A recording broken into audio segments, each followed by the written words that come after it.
Hi there, thank you for watching this video on oven cleaning.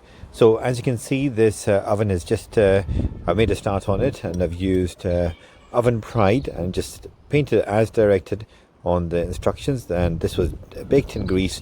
It was very hard, very tough. You couldn't scrape this off with a spoon if you tried to, but as you can see here, you can just wipe it away. Note that I'm wearing the blue gloves here to protect my hands because this stuff is caustic.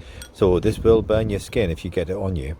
So how did I pick up Oven Pride? Well, we did a test earlier on. You can see it in one of my previous videos. 5 comparison chemicals used and Brillo pads to see which one would be the best. As it turned out, it was a combination. Now, Oven Pride and Oven Bright were both very good. So I picked Oven Pride because it was the better of the two. It was slightly more expensive at £4, but apparently you can get it at the same price at Oven Pride at £2.75 if you look around. So as you can see, it just wipes off. You're going to have to use water to remove this. You'll get a few marks still left behind, as you can see there. Occasionally you get these little abrasion marks where it's just worn through the enamel. That's normal. That will not go away because that's an abrasion mark. Anyway, as you can see, what I've recommended is also to apply Oven Pride. Do the base first and then do the sides so you don't burn your hands or the back of your wrists with Oven Pride. So do the base first, then the sides. Now you're going to have to keep on renewing the sides every so often because the viscous gel will start to drop down, and once it drops down it's not going to be working on the sides. So remember every hour or so to go in there and just run some up the sides. But here I'm just washing this down. I'll use water as well, a little bowl of water.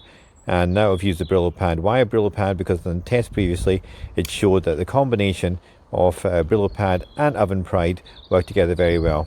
Still, you can see that the Brillo pads remove the softer remnants of grease up the sides of the walls of the oven.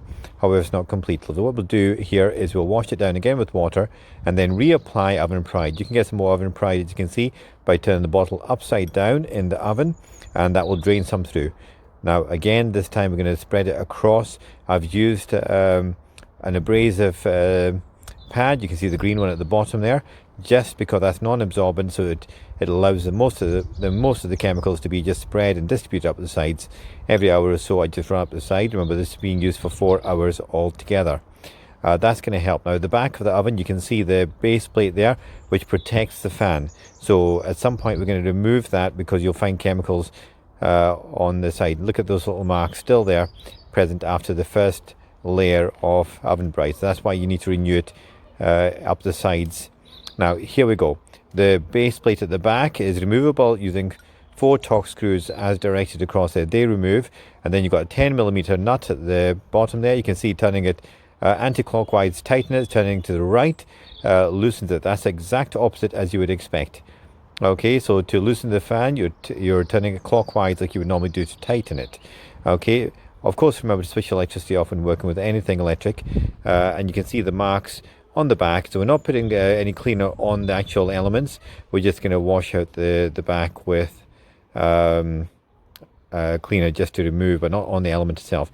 Now, there at the top right hand side, you can see the light, and that's protected by the glass dome. That's covered in grease again, so that won't be allowing light as efficiently as it should do.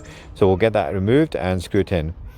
Before we actually put the dish back on, we will make sure that the light actually works. No point doing it twice. Here I'm using a magnetic light just to get a better view of the inside, and I'm just wiping it down. It's been washed and it's just been wiped down with the cloth to remove any residue and just to make sure that we can see where all the bits are. Now, on putting that base plate back on, you see location clips on the right hand side, and there'll also be another one on the left hand side. Hook those on first before applying the Torx screws back on. Okay, once the Torx screws are back on, that's secure. And as I said, check the light. There we go, the light's working nicely, and we will just put that back together again.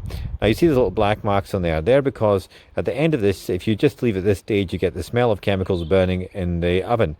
So what you want to do is pour some hot water onto the base of the oven, close the oven door, switch it on to about 80 degrees Celsius, let it steam up. The steam will condense and then form the little puddles there of those black stuff. Just wipe that off away, and that way it will stop your oven smelling. Take care, thank you very much, and subscribe to this channel.